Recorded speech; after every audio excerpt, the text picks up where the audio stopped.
Hello, my name is Bruce Gillette. I am the moderator of Presbyterians for Earth Care. We're very happy. We have some 180 plus people registered for this webinar. That shows the popularity, I hate to put it that way, of the subject or the real interest in it.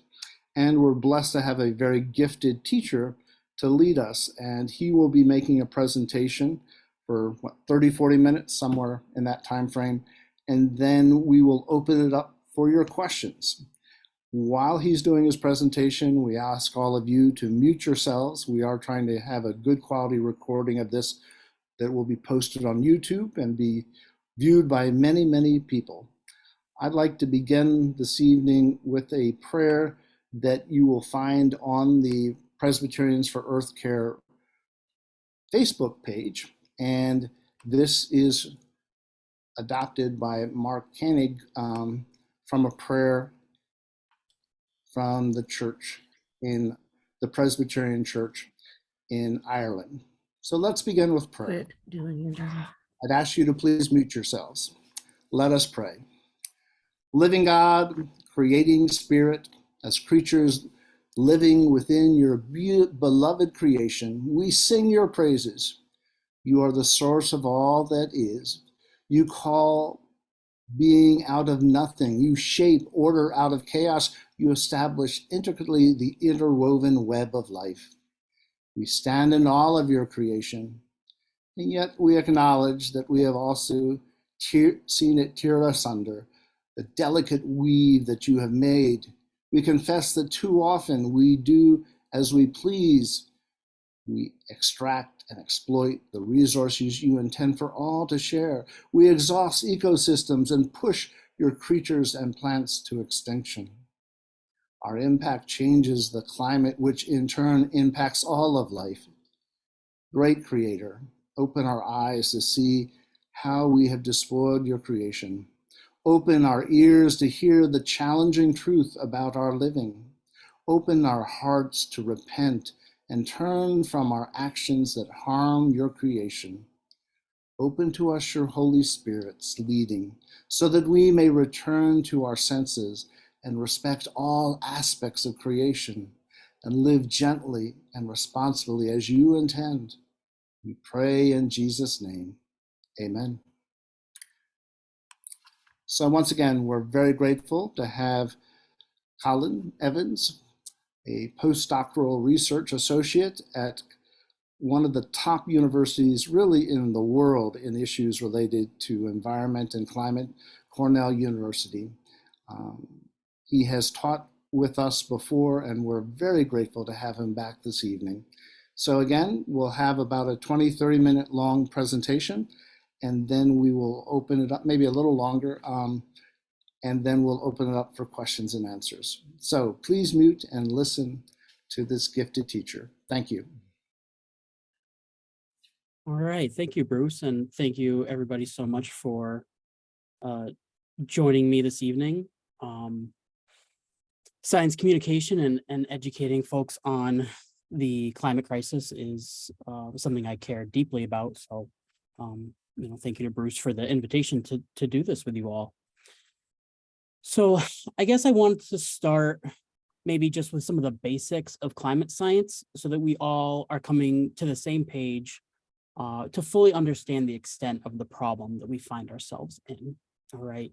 So really, there are two main drivers of climate and weather on Earth. And of course, number one is this giant ball of nuclear fusion at the center of our solar system, the sun. It's where all of the energy on Earth comes from. And then, of course, we have our atmosphere, this 100-mile or so blanket of gases that protects our planet. And without it, of course, we'd have no climate or weather. Now, unfortunately, not all the planets in our solar system are so lucky, right? So Mercury, it's the closest planet to the sun. It has no atmosphere. And it has huge temperature fluctuations. It's night side. It can see negative 300 degrees Fahrenheit, where its day side facing the sun is about 800 degrees Fahrenheit. Mars, on the other hand, has just about not even a tenth percent of Earth's atmosphere. Excuse me, 0.1%. Not even a percentage of Earth's atmosphere. Its night side can reach negative 150 degrees Fahrenheit, and its day side still below freezing at 14. But then when we look at Venus, even though it's further away from the sun than Mercury, it's actually the hottest planet in the solar system. It has an atmosphere that's 92 times as thick as Earth's, and there is no difference in temperature between its night side and day side. And that is because of its very thick atmosphere, which caused a runaway greenhouse gas effect. And 96% of Venus's atmosphere is carbon dioxide. But luckily, miraculously, we live on this blue marble, just the right distance with just the right atmosphere to sustain life. Now, the atmosphere that we have here on Earth is mostly nitrogen, right? So about 78% dominantly nitrogen, 21% oxygen, and then the rest, just a small sliver, is carbon dioxide, argon, other gases, and water vapor. There are several layers to the atmosphere, and note that this image is definitely not to scale, but most of our weather and climate takes place in the lowest level, which is the troposphere. That's where we live, that's where storms happen. The very largest of supercell storms can reach that second layer in the stratosphere, but not too often. And then this is what the temperature profile of those different layers of the atmosphere look like. So starting at the very bottom of the atmosphere, troposphere here at the surface, going up in height, temperatures actually decrease. And then once you get into the stratosphere, they actually start to increase again. And then there's this third layer called the mesosphere, and they decrease again significantly. And then you get to the thermosphere where aurora borealis you would see. And that increases rapidly in height. If there is anything I want you to take away from my talk today, it's that weather and climate are not the same thing. While weather is absolutely dependent on climate, a single instance of a weather system has no bearing on what the overall state of the climate is like. And the analogy that I like to use most is if you're walking in a park. So say you're walking in this park, you want to get from point A to point B. Now, what you're going to do is take this, nice, kind of smooth linear path from the bottom left to the top right, A to B. But say you're walking a dog and your dog's on a 10-foot leash. As you walk along that path, your dog on that 10-foot leash could go ahead of you. They can go behind you. They could do circles around you. They could stop and sniff the grass for a while. But ultimately, as you walk along that path, you're leading that dog. And so that's kind of like climate and weather. Weather is going to follow along with what the climate is doing, but there's a large variation with what weather can do.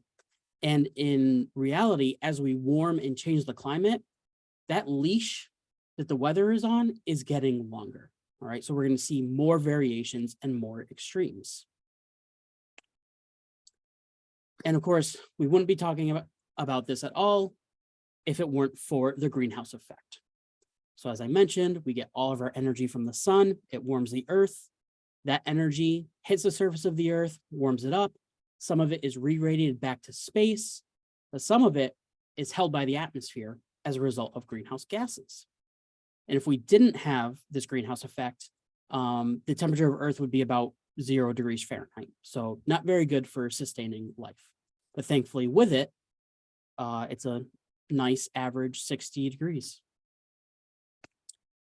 So if carbon dioxide and other greenhouse gases are keeping us that nice temperature, why is too much of it a problem? And really, it's a result of physics or really bad luck. And I'm going to have my PhD advisor, Toby Alt, just kind of show this fun demonstration on what's going on here. I'm Professor Toby Alt from Cornell University, Department of Earth and Atmospheric Science, and I wanted to illustrate the greenhouse effect using a piece of glass, an infrared camera, and a blowtorch. Now everybody's familiar with the idea that the Earth is warmed up by the sun. Sunlight warms the Earth.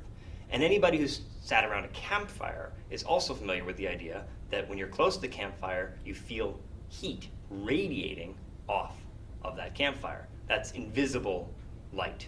So we're gonna heat up our model planet here, which is made out of metal. It's a metal globe, with the blowtorch.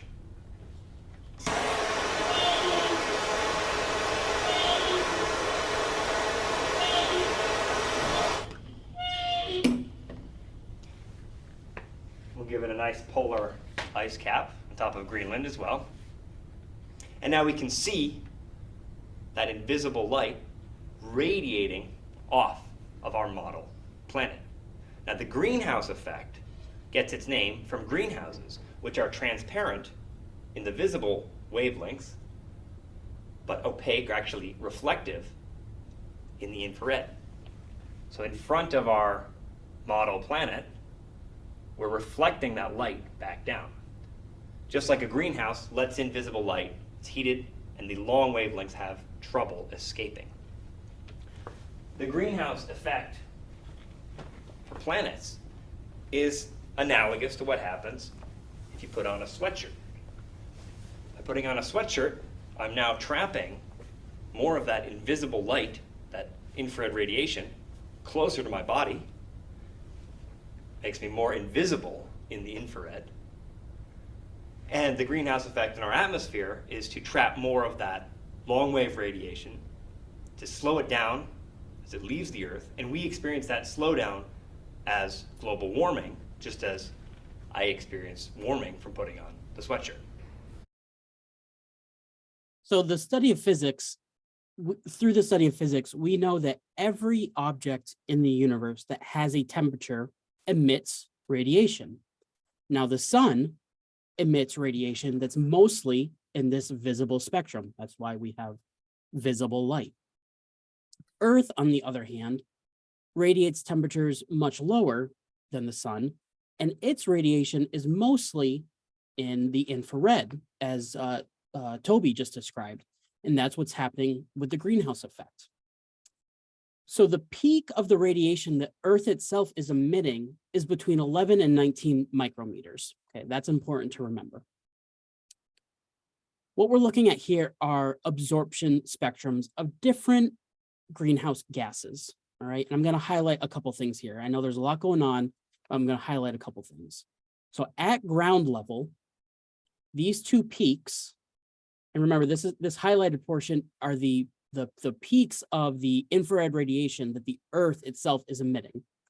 So these peaks here, where these arrows are, is for carbon dioxide. Higher up in the atmosphere, there's another large area where carbon dioxide will absorb that infrared radiation. And it's smack dab right in the middle of the peak of the radiation that the Earth itself is emitting. And so that's what the problem is.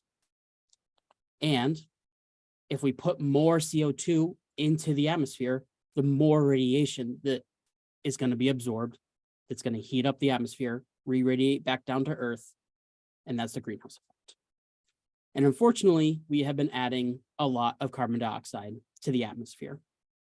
So this is a record going back to 1958. If we take a step further out, back to the 1700s, we can see that increase starts to get pretty dramatic. Take a step further back to 10,000 years. We're getting these records from ice cores. Now this is looking really, really dramatic, right? Pointed out here is 1960, 1980, 2000, 2020. And then if you look at the full record from ice cores from Antarctica, you can see that the amount of carbon dioxide that we have put into the atmosphere is completely unnatural. There is no analogous in the natural record for what is happening right now. We hit a new record high in June of 424.87 parts per million. And that is the highest recorded atmospheric carbon dioxide concentration that humans have definitely ever seen. And unfortunately, trends are still showing that we are increasing year to year the amount of carbon dioxide into the atmosphere. There was obviously a very clear dip in 2020 due to all of the COVID shutdowns, but we have since recovered, and 2022 was more CO2 than 2019. So, unfortunately, though, carbon dioxide isn't the only problem. We are also emitting a lot of methane into the atmosphere, and methane happens to be 25 times stronger greenhouse gas than carbon dioxide is. So this is also a problem that we need to solve. And then another one I want to mention are nitrous oxides. These have been steadily increasing year to year, and it is about 250 times stronger at absorbing radiation and re-radiating it back to the surface than carbon dioxide. So when I talk to people about climate change, I get a lot of whatabouts, right? Like, what about volcanoes, or what about solar activity? And so I just want to address those quickly. And the truth is that the amount of carbon being released into the atmosphere from man-made sources far, far, far exceeds any sort of volcanic activity that we've seen in the historical record. The other thing that not a lot of people realize is that volcanic activity tends to actually cool the planet. Volcanoes, when they erupt, also emit aerosols, and those aerosols get up into the stratosphere and reflect solar light. And so they actually cool the planet for a while. And so if there was enough volcanic activity to account for the amount of carbon dioxide that we've put into the atmosphere, we would actually be in a nuclear winter because there'd be so many aerosols in the stratosphere. Basically, no solar light would be hitting the surface. So it's definitely not volcanoes. Now, definitely not going to argue that the sun goes through regular cycles of higher and lower irradiance. That's the amount of energy coming from the sun. But since about the 1960s, solar activity has actually been trending down while our temperature has continued to rise. And even this small amount of change in total solar irradiance does not at all come close to accounting for the temperature change that we're seeing. So it's definitely not volcanoes, and it's definitely not the sun that's causing this warming. Now, that being said, there are natural drivers of climate change, okay? One of those is called eccentricity. That's the shape of Earth's orbit around the sun. So we know that the Earth doesn't orbit in a perfect circle around the sun. It's actually elliptical, and that kind of shifts in these 100,000-year cycles, okay? Another one is the tilt. So it kind of wobbles back and forth, and that happens in a 41,000-year cycle. And then precession, where we kind of wobble around like a top does. And that happens in a 26,000-year cycle, okay? So these all definitely would have impacts on the climate on these long time scales. The thermohaline circulation of the ocean also is a huge contributor to the state of the climate, but this process to change takes about 1,000 years. Plate tectonics, this happens on the scale of millions of years. So all of those are definitely causes of climate change, but are way too slow to account for what we are seeing now. Because what we're seeing now is rapid global temperature change, rapid in geologic scale. And this animation from Ed Hawkins is just kind of showing that since the 1850s, each year has subsequently been getting warmer throughout the year. As these circles get bigger, that just means that year has been warmer and warmer. And so this is a map of the observed warming we have seen since pre-industrial period. Literally the entirety of the Earth, with one major exception here off the coast of Greenland, has been warming since pre-industrial times.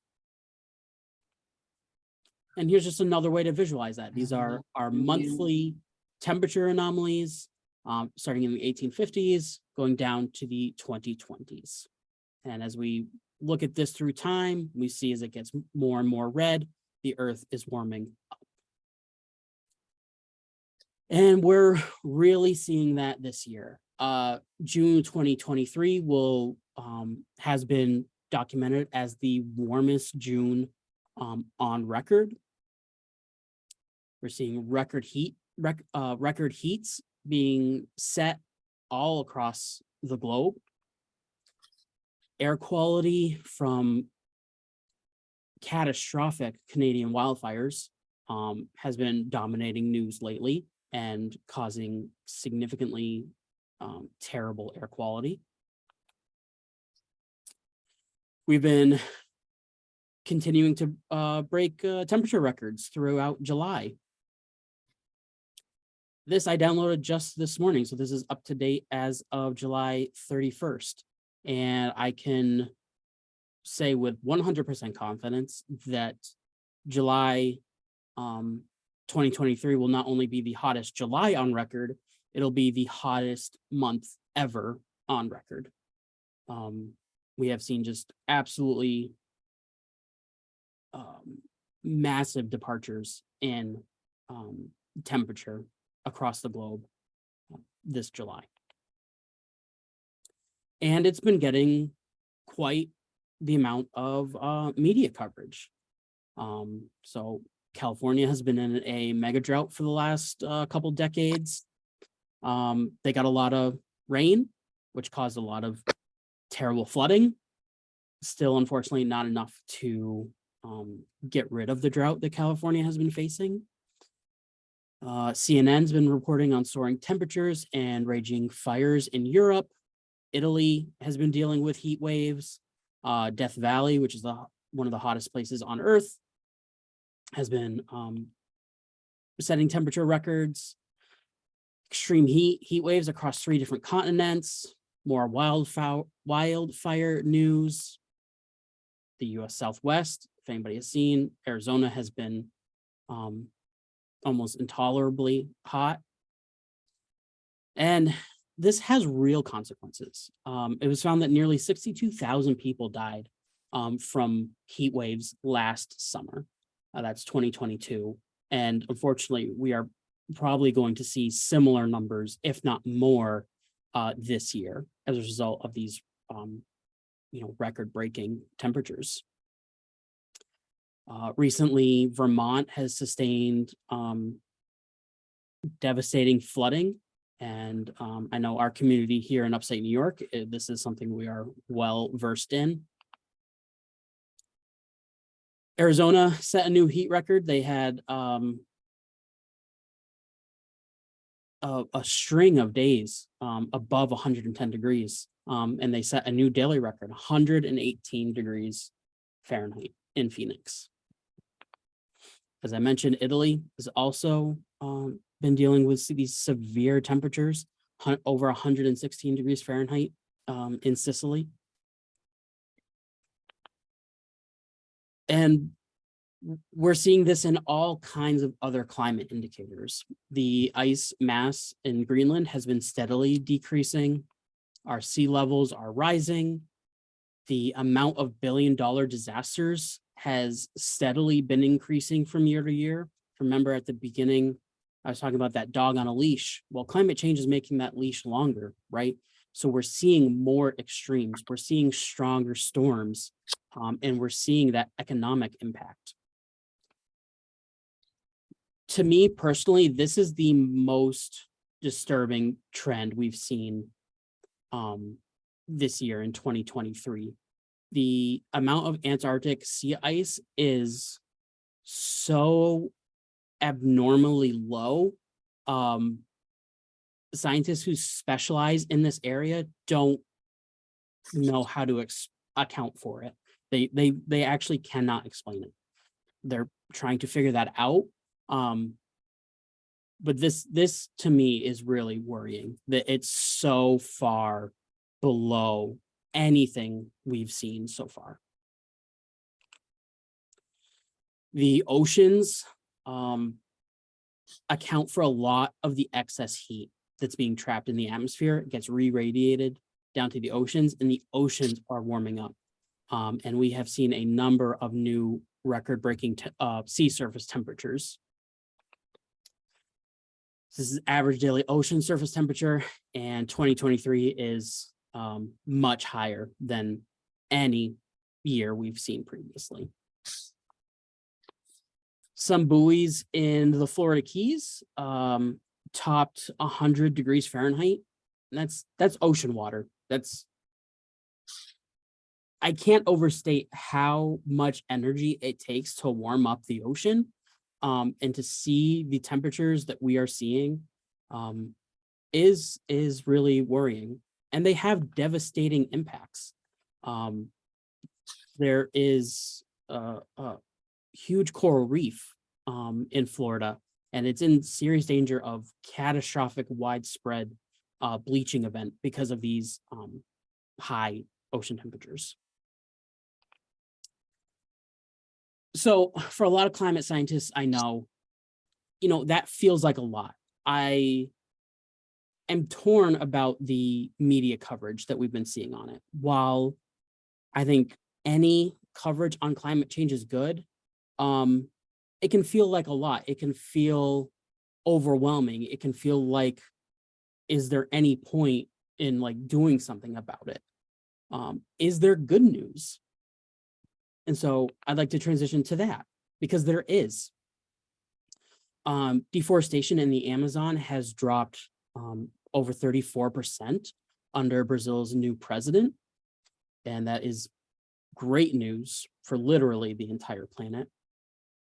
More solar energy hits the surface of the Earth in one single hour, than the entire US uses in a year. So to me, that's incredibly exciting, because we know where to get the energy we need. It'll be more energy than we will ever possibly need. And it's right there, and we just have to figure out how best to harness it. The cost of these green energy systems are dramatically decreasing in time. And actually,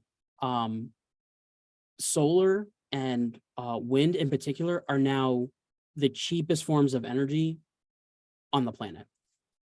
Less expensive than any fossil fuel out there.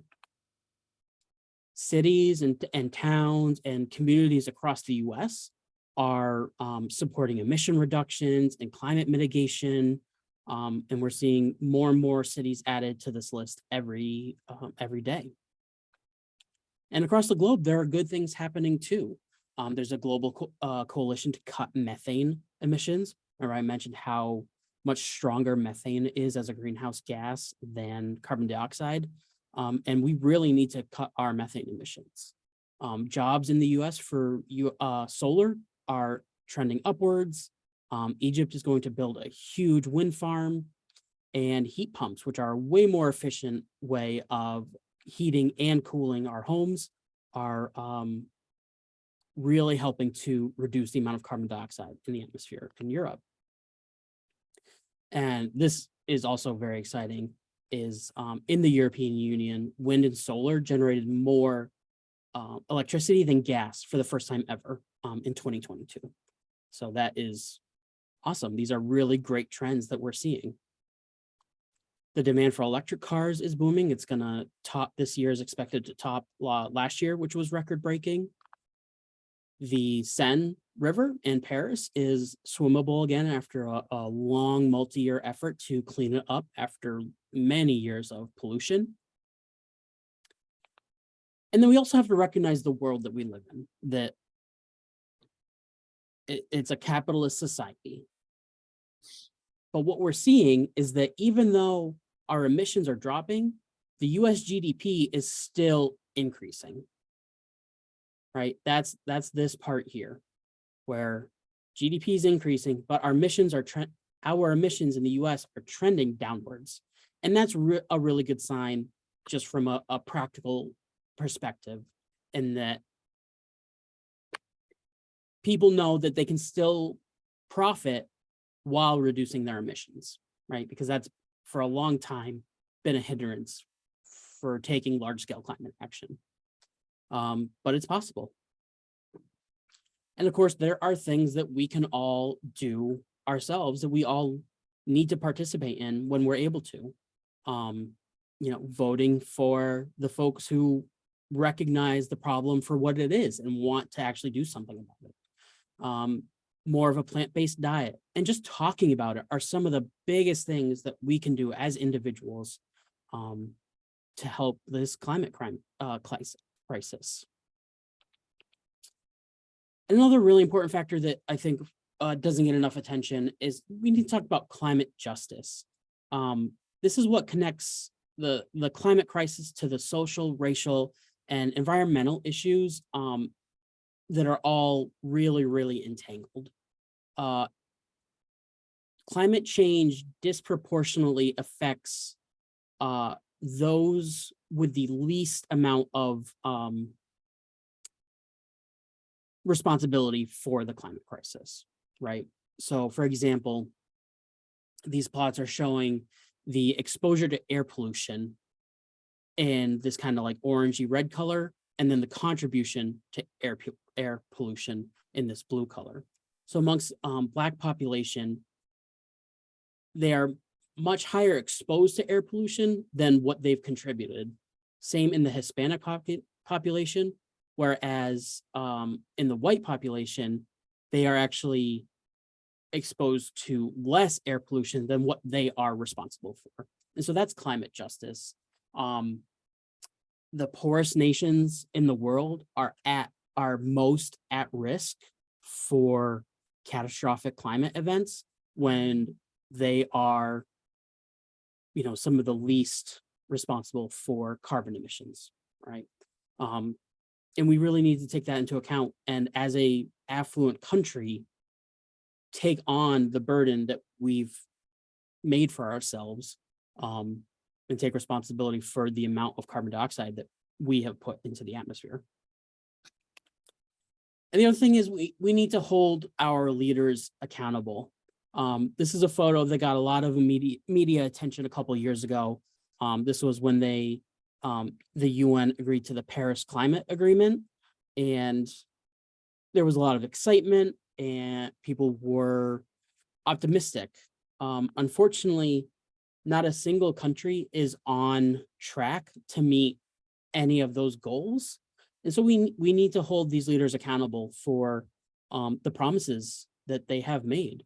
Because it's going to take every one of us from top to bottom to figure out this problem. And with that, I'd be happy to take any questions. My contact information is here on the right, if you'd like to reach out to me that way, but I'm always happy to answer any kind of questions. And I hope you learned something. Colin, thank you very much. Why don't we put your contact information in the chat so we can have a bigger screen? It's been noted, and it will be noted again when we post the recording on the Presbyterian for Earth Care website, so people will be in touch with you. Excellent presentation. At the bottom of your Zoom screen, folks, you will see one of the categories is a little circle that says reaction. And if you click that, you'll see raise your hand. And I'm going to put us into a gallery format so it's easy for us to see. You raise your hand, then we will call on you. Several people have put questions or comments in the chat. One of them you know quite well, and that's Kevin Millar. In the chat, Colin, he asked, given the relative inaction to reduce CO2 production, how much of the planet will be very inhospitable to life in 50 years? Great question, Kevin. Thank you. So there's not a specific answer I can give to that. What I can tell you is a couple of years ago, I attended a talk. I'm gonna forget his name, but he's the chief scientist for the NASA's Jet Propulsion Lab. And he was working on answering this question. And he came to the conclusion that left unchecked, by mid-century, we could see 100 million climate refugees.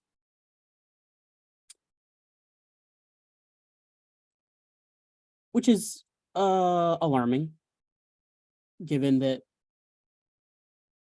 scientists don't make sensationalist claims like that very often. So for him to say that was alarming. I'm just going to level with you. There will definitely be, more areas unlivable than there are right now. Like places where people are currently living will not be livable in 50 years if this is left unchecked. I'll remind you, the headline you showed about 60,000 people, that was just in Europe. That was just in Europe. Right. And there are other regions of the world that have been hit with more extreme heat, don't have air conditioning as much. Europe doesn't have that much, but other regions in Asia, Africa, don't have anything. And Lancet, the very respected British medical journal, I think estimated something like 5 million people annually are dying from climate-related environmental. Moving on, Manley, did I see you have a question? If so, unmute and share it. In the report, you indicated that no nation has met the standards that were set. Are there any that are leaders? Which nations have done the most to meet those standards? Good question. Yeah, so nobody is on track to meet the standards that they have set in the Paris Agreement. Some of the nations are trending well, especially some of the EU nations. I showed that graph where for the first time ever in the, now I can't remember if it was the UK or the EU as a whole, generated more energy from solar and wind than from coal. So that those are good signs. So some of those countries, the US, we are decreasing. It's just very, very slow and not at the rate that we should be. But unfortunately, nobody has really stepped up to be like to rally behind. Like there's no country that's leading this charge, unfortunately. Other questions or comments? Charlie Conklin. Yeah, I thought that was a very interesting presentation. It was a different mode than I'm used to watching. So it'll take me a while to digest it, but it was very understandable. And one thing that I am going to bring up, which probably some people say doesn't have anything to do with the discussion we have today, but are people aware of the Environmental Justice Amendment that some of the states in America have in their Constitution? Anybody aware of that? Well, there are 13 states, from what I understand, and maybe it's one either way, that do have an environmental justice. And what environmental justice is that you put your justice, your environmental regulations are in your amendment. And in Maryland, there is one of my best angels, Rabbi Nina Beth Carden, And she has spent the last, it'll be 4 years now. But the first 3 years, they were trying to get Maryland to accept the Environmental Justice Amendment. And one of my political friends, I asked him, he seems to be pretty sharp, and he said one of the reasons why is because if environmental regulations are in your amendment, that means that it would be less likely that if you were a business and you wanted to amend some of the environmental regulations to put in, as an example, which has happened in Baltimore City, is put an incinerator in right next to a Black community. Okay, and they had some regulations that they asked to be bent, and it was bent, and they put it in. And that's one of the reasons right now that the people of color and the other people are in areas that don't have clean air and clean water. And the other reason is because many of the places they live in the city don't have trees in their neighborhood the way we do or whatever. So if people would be aware of that in their state, or it's an opportunity or anything, and hopefully Maryland will pass it after a while, but it will reduce the amount of regulations that we allow people to put in things that create CO2 level and also methane. Charlie, I appreciate the points you're making. We do hope to have some program in the future dealing with environmental racism. Right. What I'd ask, if you are familiar with an organization or an article that would be helpful, to put the link in the chat so other people can read and learn more about it, please. Well, I'll tell you. Thank you, Charlie. Charlie, I want to give other people an opportunity. I don't use the chat. I'll use your email address. Send me. All right, that'll work. But I do appreciate the points you're making. I got a lot of people here who want to ask questions and make a statement. Carolyn, Bradley, I think you're up next. Thank you for modeling the idea of going into the different reactions and raising your hand, because you're at the top of the screen. So what's your question or comment? Oh, thank you, Colin. That was so helpful. It really broke it down for me. I'm not a science person, but I really learned a lot from that. But what about like technologies? Like, is there technology to go into the air and eat up the carbon or other carbon capture? Like, what's the progress with that stuff? Yeah, so that's definitely something a lot of people are working on. And I know many climate scientists who are of the opinion that we won't be able to reach any of our targets without some sort of direct air capture technology. The current state of it, as best I know, is that it currently produces more emissions than it is able to extract, right? So that doesn't really help. But as this technology gets better and gets more efficient, we will hopefully be able to figure that out. Because if we can, that's like a game changer level technology that I know a lot of people are working on. That's a great question. Thank you, Carolyn. Okay, our next one is Chris Berger. You have to unmute. Chris, unmute.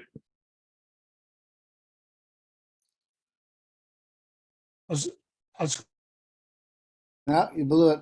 Back on unmute. There you go. Okay, it keeps on going back. Okay, a couple of directions I could take, but I guess I'll just say I wrote an op-ed piece not too long ago. You talked about ecological injustice in all this, and I'm thinking, and you also pointed out how basically the renewables are cheaper now than the fossil fuels in producing energy. The concern I have is a lot of these things, including conservation, there's upfront costs associated with it. So more as the middle class and upper class take advantage of this and get and basically have lower energy costs, that's going to leave the old infrastructure, the old technology, to be borne by the people who can't afford those upfront costs. And the incentives that are out there all seem to be like tax incentives, which again, poor people can't take advantage of. So there's that angle of the injustice that I see just growing, and Mhm. it just seems like we're going to have to face that and be more cognizant of that. Absolutely correct. Yep, totally agree with you on that. Again, if you have, Chris, that op-ed piece online and want to put that link in the chat, we'd be most grateful. Mindy points out to me that Earl is up next. Earl, wherever you are.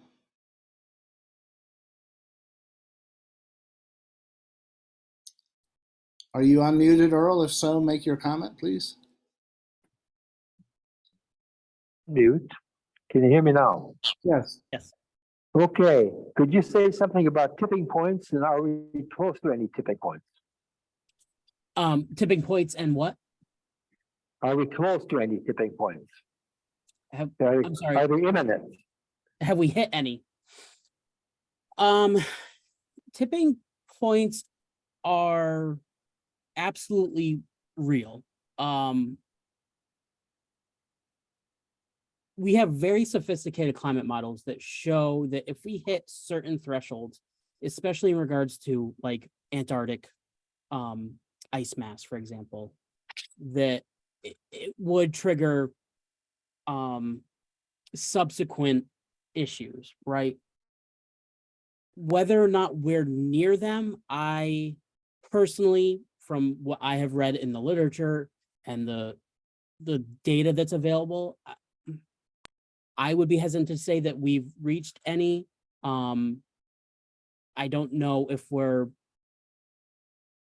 close. I know a lot of media coverage the last week or so has been talking about a possible tipping point with what's called the Atlantic meridional overturning circulation. It's part of that thermohaline circulation that I mentioned. It's where in the North Atlantic, deep water, deep cold ocean water is formed. I read that study, and a lot of the headlines that came out of that from the media were very sensationalized and attention grabby, and didn't really articulate the overall message of what the paper was actually talking about. So yes, tipping points are definitely real, and we have the potential to hit them, but we're dealing with unprecedented things, and it's very hard to say, yep, we're going to hit a tipping point by 2030. We just can't do that. And it's frankly, I believe, irresponsible to say something like that. Would you say, Colin, that many of the scientists have been on the conservative side of how rapidly things have gone from good to bad, and sometimes it's gotten worse quicker than they had projected? Is that an accurate statement? Or? That is 100% accurate. Scientists are skeptical by nature. And I mentioned, like when I was talking about the chief scientist from the NASA lab, like they don't make sensationalist claims. And they tend to err on the side of conservative. So if we see a wide range, in potential outcomes, we're going to err on the side of the lower end. However, we are seeing in temperature records higher than what we have predicted. So Okay, kind of where we are. Sally, I think you're up next. Yeah, thanks. I'm kind of reluctant to even raise this question, but here it is. Given the way things are going and the continued increase in CO2, et cetera, in the atmosphere, despite some of the good trends that you mentioned, do you foresee a societal breakdown at some point?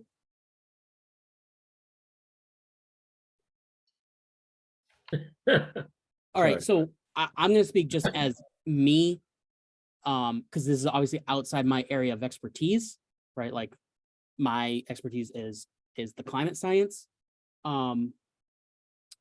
But as a person who lives in this world, I don't know what 100 million climate refugees would look like.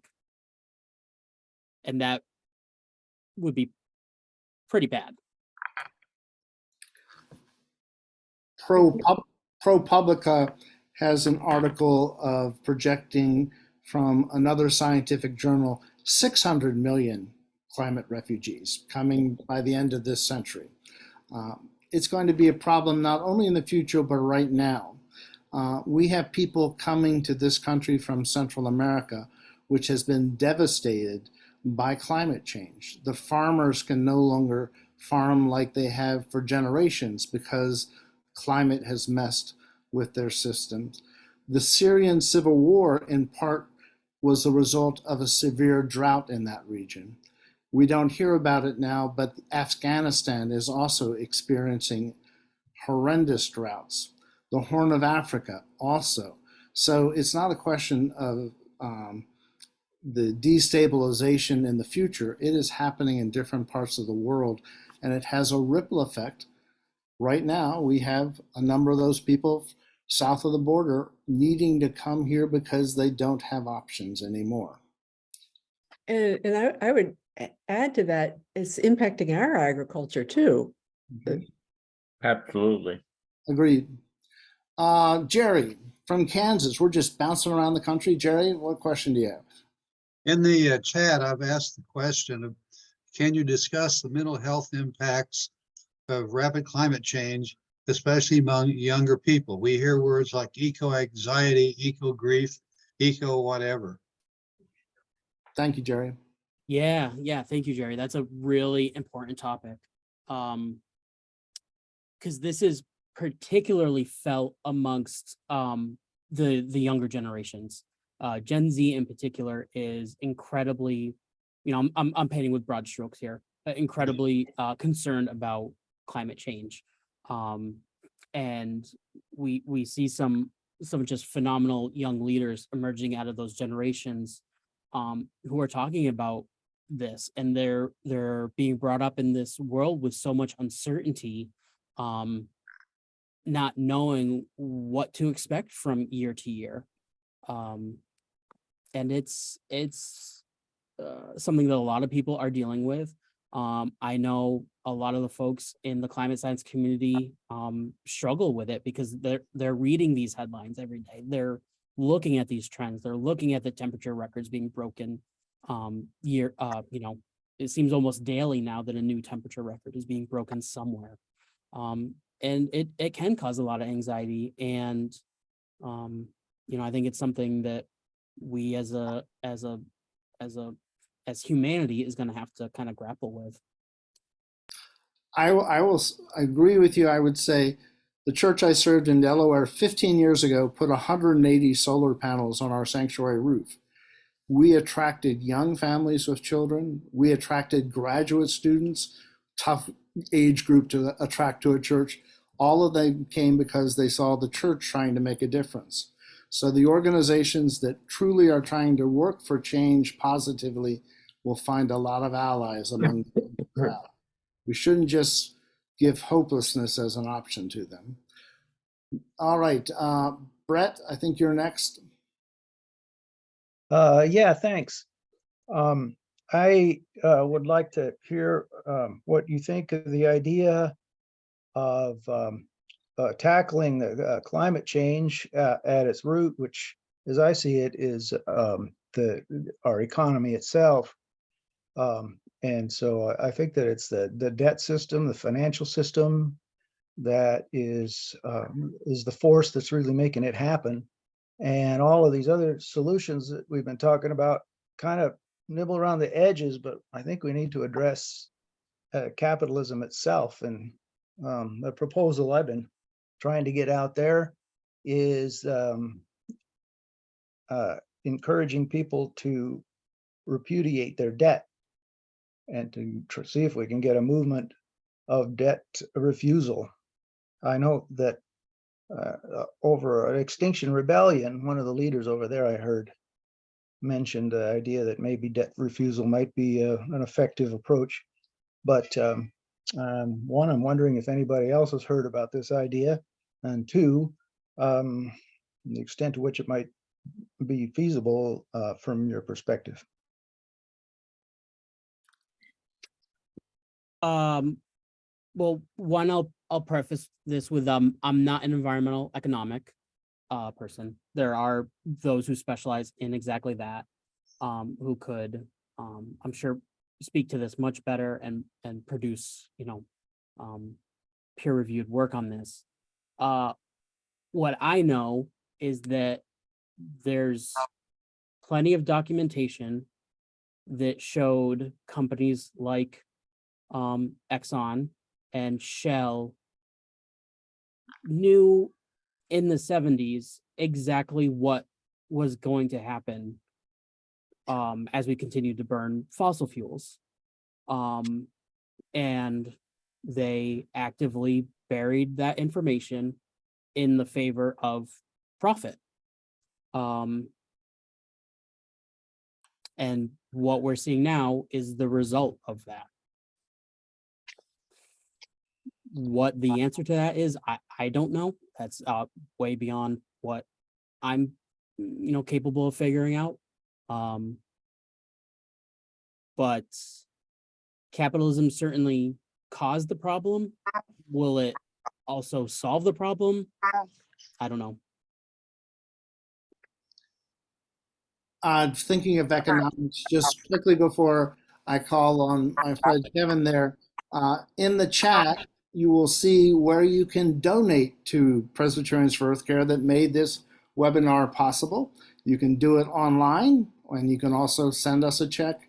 We want to do more of these, and we need your financial support to do so. There's also a link to the upcoming conference we're having in September with 30-some different webinars, Bible studies, worship services happening in 4 different locations. Again, we want to make scholarships and other things available, so send us your money, please. Now, Kevin, back to your question. Yes, I have a question. If greenhouse gases were reduced to 0 tomorrow, how much longer would the Earth continue to warm? We would warm until we hit a balance. And so the amount, off the top of my head, I cannot remember, but we have already committed to at least another 0.5 degree of warming globally. I'm gonna have to double check that. But yes, there's like a delay basically. And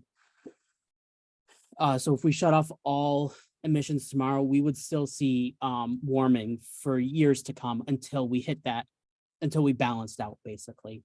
But there is data on how much warming we've already committed to with what we've emitted into the atmosphere. But apologies, off the top of my head, I can't remember specifically what that number is. Okay, thank you. Somebody mentioned about getting carbon out of the air. There is an existing technology that does that very successfully called trees. It is true. And there are many countries, organizations that are planning them on a mass scale. We could do a lot better in our communities. I'd love to see church lawns disappear. I'd love to see lots more trees planted, not only at church property, but at church members' property. We can also donate towards organizations that are planting those trees. We have to do it with care. We do it responsibly, coordinating with the current people near those trees and all that. But trees can make a significant difference. I think there was a major article in Nature magazine a few years ago arguing all we had to do was plant trees. That's an exaggeration, but it can really slow things down and help. Bill. Thank you very much for the wonderful presentation, wonderful meaning, clear and cogent and so on.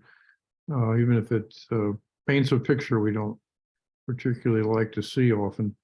The UN process does include reporting on scientific research, et cetera, and they're getting ready to go into the next round. Are there any aspects of science you think need further research or would be helpful for us to advocate for within the UN system? Oh,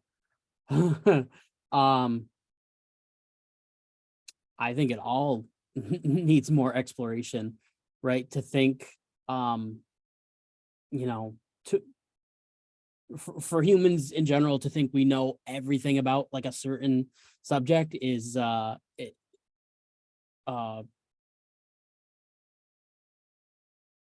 just not possible. Like we are finding, you know, finding out more information each and every day. I think if I had to pick a couple topics, I think one emerging that's really exciting is attribution science, which is looking at the amount of let's say excess heat or excess rain we can contribute specifically to climate change. So we can't like say any one hurricane or tornado or heat wave is a result of climate change. But we're starting to be able to process how much stronger climate change made that certain event. And that's a really, to me, exciting area of development. We have a question in the chat, Colin. It was recently reported that a Nobel Prize in Physics medal recipient disputed climate change data. How do you respond to such dismissiveness? Well, I'm not sure specifically which scientist made that claim. I will say though, in my experience, the folks who tend to make these claims tend to be people who really won't be dealing with the consequences of climate change for very long. So that's as much as I can say without knowing specifically, you know, their body of work, and what data they're, you know, making their claim on. I have a family member with a PhD in macromolecular science, which is an aspect of physics, as well as chemistry. I wouldn't want him to perform surgery on me. There is so many different specialties within science that I just because you've got a Nobel Prize in one aspect of science doesn't make you an expert in other aspects of science. So I would take it with a grain of salt. If you go to Wikipedia and look at the consensus on climate change article, you don't have to believe Wikipedia, but look at the links to all of the major scientific organizations to their statements online. You'll see there is a broad consensus understanding about climate change. Is that accurate, Colin? Yeah, there was a statistic going around for a while that like 97% of climate scientists agree that humans are causing climate change. A few years kind of after that was being tossed around, there was a meta study done on the studies refuting climate science, and all of them, literally all of them, were funded by fossil fuel industry. So you really do have to look at, you know, is there an ulterior motive there? And 97% of the time there isn't. And so when your science is unbiased and led by the data, the results are pretty undeniable. Thank you. Judith, you had a question. Please unmute. Thank you, Colin, for the presentation. I was wondering, do you know much about Michael Mann's contention that I think if we were to be able to stop, putting carbon into the air, that we would actually see temperatures to start to kind of the trajectory dip fairly quickly, actually. And I just would mention, that's my question, but I would just mention that we're in the last of one more class on a 3-part class at our church. Very difficult to get it approved on climate change. And we did the theology, the science, and now tomorrow night we're doing the solutions. So, Yeah, Michael Mann's research. Michael Mann's a good climate scientist. I'm not sure specifically what he was saying, so I can't like refute it or anything. But yeah, I'm sorry, that's the best I can do with that one for now. Judith, if you have a link to an article by him, if you could put in the chat, that'd be helpful. Thank you. I'm looking for more raised hands. I've got a question. Sorry, Bruce, Dr. Brisbane has been raising his hand for quite a while. Go for it, Dr. Brisbane. Sorry, I missed you. You need to unmute, doctor. Okay. Thank you. I got to apologize. I'm an old person and I don't do computers, and I'm kind of lost in this Zoom world. But I'm with a Presbyterian church that has long worried about nuclear energy, because we have a lot of people in our congregation who were with the Manhattan Project, and we see the Presbyterian Church making some bad statements about nuclear energy. I noticed in your presentation you had alternate forms of energy, and I didn't see nuclear listed. I'm missing it, or was it not there, and how come, and why haven't we talked about nuclear energy yet? Thank you. Yeah, great question, and a very hotly debated topic, even amongst climate scientists. There are many strong feelings, mostly because while the process itself of producing the energy is quote unquote carbon free, when you look at the entirety of the process itself, it's pretty carbon intensive when you take into account the amount of concrete needed to create the cooling towers. That's a multi-year construction project that you'd be looking at, and then the mining to get the radioactive material is obviously carbon heavy in its current form. And a lot of folks are obviously very concerned with what do you do with the nuclear waste. It's gonna last for thousands and thousands of years, and you're gonna have to store it somehow safely. So there are a lot of different concerns. Personally, do I think we can get to net zero without it? Probably not. If we need to incorporate the current infrastructure that we have, and nuclear is probably going to be, quote unquote, a bridge fuel to achieving total net zero. So yeah, it's a hot topic for sure. I did a chat message to Bill, who's been on the national staff for many years in environmental justice, and just asked him if the Presbyterian Church was supporting nuclear energy options. And Bill, I'm happy to put you on the spot. Are you aware of what Dr. Brisbane is referring to? Yeah, I think that we haven't really spoken to it directly, but put it in a ranking of different actions, it's ranked lower than all the other available ones we have right now. And that's my understanding. I don't think there's been any change in that. So we haven't come out against it, but there's so many other options available that we haven't even explored yet. Whether it's solar, wind, or whatever, that we need to go utilize that as much as we can. But whether that, like you say, can get us to where we need to get to is a open question.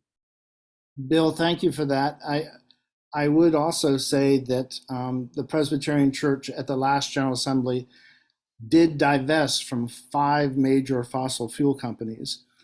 Many of us are trying to work for a complete divestment, not only from the Board of Pensions and Foundation, but to encourage all church members, all churches and educational institutions to divest from the fossil fuel industry and put investment funds into wind and solar and these other superior technologies. Judith, did you have another question or comment? Your hand is raised. Okay. Who else has questions and comments? Is that Linda? I see waving there. Okay. You need to unmute, Linda.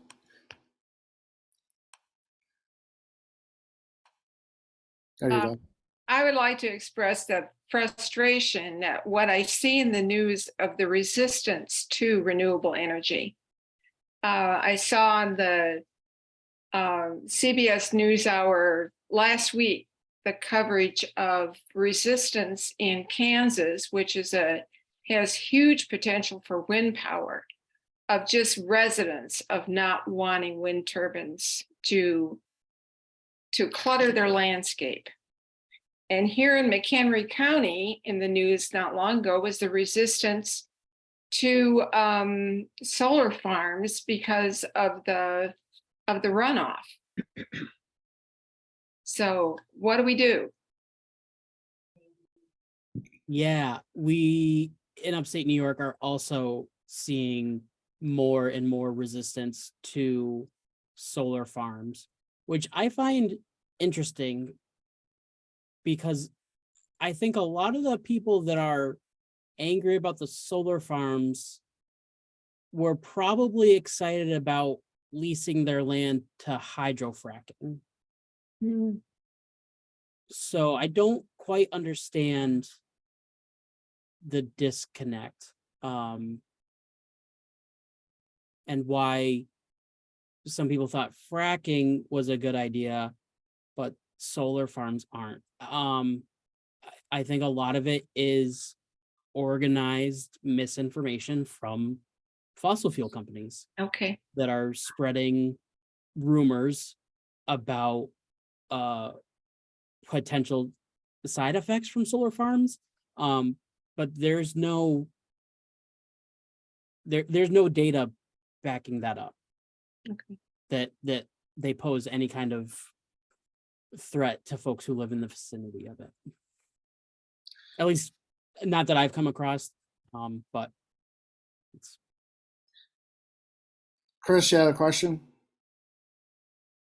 Yeah, I had a question, but just to comment on that, the other disconnect is a lot of those same people were talking about energy independence, and solar and renewables are the easiest pathway to energy independence that we have. Absolutely.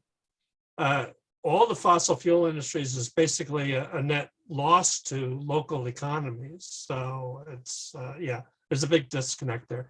My question is, I seem to recall recently, I saw a headline suggesting that one of the major ocean currents was going to be shutting down quicker than they were predicting. Do you have any data on that?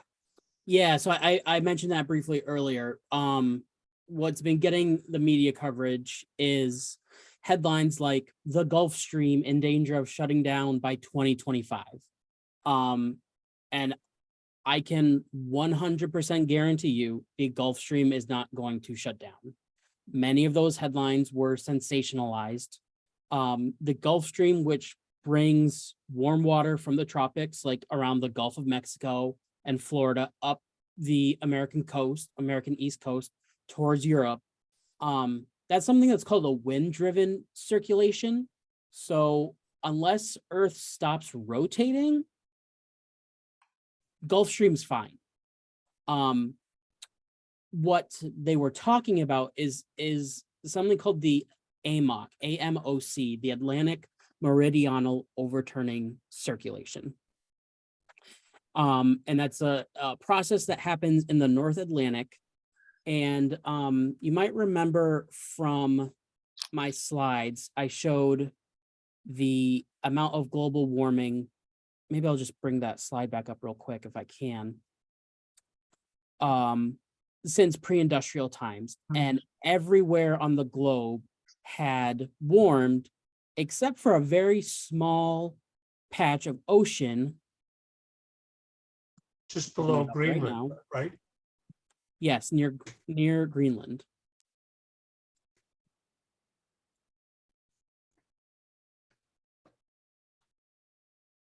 So observed warming since pre-industrial period.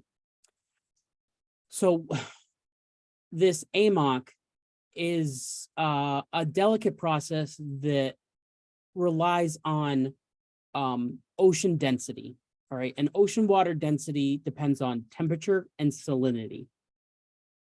So this patch here is cooling because we're melting a bunch of ice off of Greenland. It's going to be fresh water that's being dumped into the ocean. So that's what's happening there. And the study, and I read the study, and personally, I have some problems with their methods. They used a proxy record for this AMOC, which isn't totally vetted yet in the climate science community. And their range was very, very wide. It was like from 2025 to 2095. And of course, all the headlines jumped at the 2025, right? And they were like, vital ocean currents going to collapse by 2025, which is not at all what the actual paper was saying. So if that collapse, would it be a problem? Yes, absolutely. It would change that long thermohaline circulation of the ocean, and things would shift for sure, and weather in Europe would get weird. But do I think that's going to collapse in 2 years? No, I don't. We do invite you to join us for the National Conference of Presbyterians for Earth Care in September, where Mark Aiken, who previously had done a workshop with Colin, is going to be talking about all things water related to climate change. And his expertise as an oceanographer looks at particularly at how coral reefs are being just devastated. But it's all complicated, and we'll have an expert for you on the ocean in another month. Jerry, what do you got for us? Will these slides be made available with the recording?